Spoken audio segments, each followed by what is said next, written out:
एक छोटे से गांव चांदपुर में जमींदार कादिर बख्श अपनी जमीनों, दौलत और जुल्म व सितम के लिए मशहूर था। उसके महलात नुमा घर के इर्द गिर्द सिर्फ गुर्बत और मुफलिसी का साया था।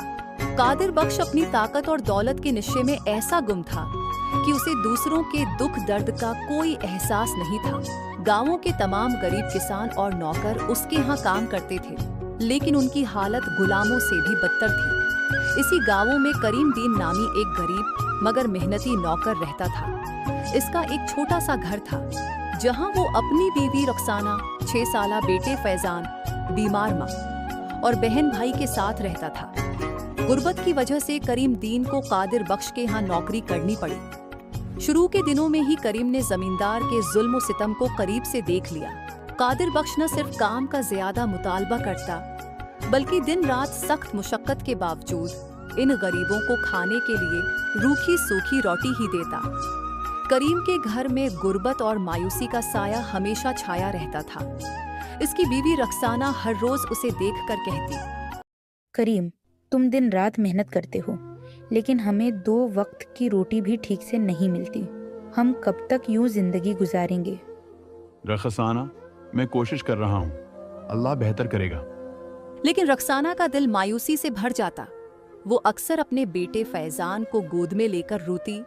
फैजान, जो सिर्फ 6 साल का था, अक्सर अपने बाप को परेशान देखकर सवाल करता, अब्बा, हम गरीब क्यों हैं? हमारे घर में अच्छा खाना क्यों नहीं आता? करीम अपने बेटे को सीने से लगाकर खामोश हो जाता। उसके पास अपने बेटे के मासूम सवालात का जवाब न था, मगर उसकी आंखों में ख्वाब थे कि एक दिन वो अपने बेटे को खुशहाल जिंदगी दे सकेगा। फिर अगले दिन कादिर बख्श ने खीत के किनारे खड़ा होकर करीम को इशारा करते हुए कहा, ओए करीम, ये गंदम की बोरियां उठाकर फौरन गोदाम में ले जा। करीम, जो पहले ही तका हुआ था, अदब से बोला, मालिक, मेरा भाई सख्त बीमार है। अगर आप इजाजत दें तो मैं आज का काम जल्दी खत्म करके घर जा सकता हूँ। कादिर बख्श ने ये सुनते ही तंजिया अंदाज में बोला, ओ भाई करीम, छुट्टी, तुम जैसे कीड़े छट्टी मांगते हैं। अरे तुम्हारी हैसियत क्या है? जमीन पर रेंगने वाले इन चींटों की भी इज्जत तुमसे ज्यादा है। मालिक, मेरा भाई वाकई बहुत बीमार है। अगर आज ना जा सका तो शायद। तुम्हारे भाई को क्या हुआ? कोई खानदानी काहली की बीमारी, या फिर तुम दोनों भाइयों का काम से भागने का बहाना? काम करो, वरना वो वक्त याद करो जब भूख से तुम्हारा पेट सुकड़ गया था और तुम मेरी जमीन पर रोते हुए आए थे। मालिक, मैं कभी काम से पीछे नहीं हटा, सिर्फ आज के लिए मेहरबानी कर दें। कादिर बख्श ने तंजिया के साथ जवाब दिया, मेहरबानी, ये लफ्ज तुम्हारे जैसे लोग ना कहा करें। तुम्हारा काम है कि जो हुक्म मिले बस आंखें बंद करके बजा लाओ। मेहरबानी मेरे जैसे बड़े लोगों के शायान शान होती है। जाओ, बोरियां उठाओ, वरना छट्टी के साथ साथ नौकरी से भी हाथ धो बैठोगे। करीम सर झुकाए अपनी जगह खड़ा रहा, लेकिन दिल में कादिर बख्श के अल्फाज के तीर सहता रहा। करीम दीन घर आया तो उसकी माँ ने देखा कि वो बहुत उदास था। माँ ने पूछा, बेटा क्या हुआ? करीम ने सारा किस्सा सुनाया और कहा, माँ, कब तक ये जुल्म सहना पड़ेगा? मेरा दिल चाहता है कि मैं सब छोड़ दूं और कहीं दूर चला जाऊं। माँ ने आंखों में आंसू भरकर कहा, बेटा, याद रखो, अल्लाह सब कुछ देख रहा है। सब्र और दुआ से ही जुल्म का खात्मा होता है। तुम नेक रहो, अल्लाह तुम्हें जरूर नवाजेगा। एक रात रुखसाना ने करीम से कहा, करीम, अगर यहाँ कुछ नहीं बदल सकता तो हमें कहीं और चले जाना चाहिए। ये गाँवों, ये हालात हमें जीते जी मार डालेंगे। करीम ने रुखसाना की बात सुनी, मगर वो जानता था कि कहीं और जाने के लिए न उनके पास पैसे हैं और न कोई सहारा। करीम ने कहा, रुखसाना, मुझे मालूम है हालात बहुत मुश्किल हैं, लेकिन अगर हम हार मान गए तो हमारा बेटा क्या सीखेगा? अल्लाह ने हमें सब्र का हुक्म दिया है, एक दिन ये सब बदल जाएगा। बस दुआ है कि अल्लाह तुम्हारी मेहनत को रंग लाए और हमारा बेटा वो दिन देखे जो हम नहीं देख सके। कादिर बख्श का जुल्म दिन बा दिन बढ़ता गया। एक दिन करीम ने हिम्मत करके कहा, मालिक, मेरी माँ ने कहा है कि जुल्म कभी नहीं जीतता, आप खुदा से डरें। कादिर बख्श ने गुस्से में आकर करीम को सबके सामने मारा और कहा, क्या क्या बोला तू? तेरी इतनी हिम्मत होगी तो मेरे आगे जबान चलाए बता।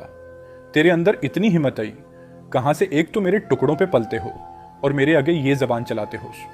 चंद महीने बाद गांवों में तूफान आ गया, फसलें तबाह हो गईं और लोग भूख से मरने लगे। कादिर बख्श ने अपनी गंदम से गोदाम भर लिए और किसी को एक दाना तक देने से इनकार कर दिया। करीम दीन ने गांवों वालों को इकट्ठा किया और कहा, हम सब मिलकर जमींदार के पास चलते हैं, शायद वो हमारी मदद करे। जब गांवों वाले कादिर बख्श के पास पहुंचे तो वो अपनी कुर्सी पर गुरूर से बैठा हुआ था।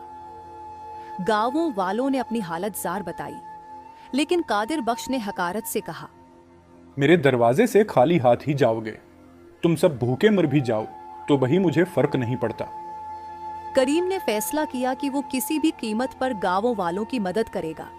रात के अंधेरे में उसने गोदाम का दरवाजा खोला और गंदम गांवों वालों में बांट दी।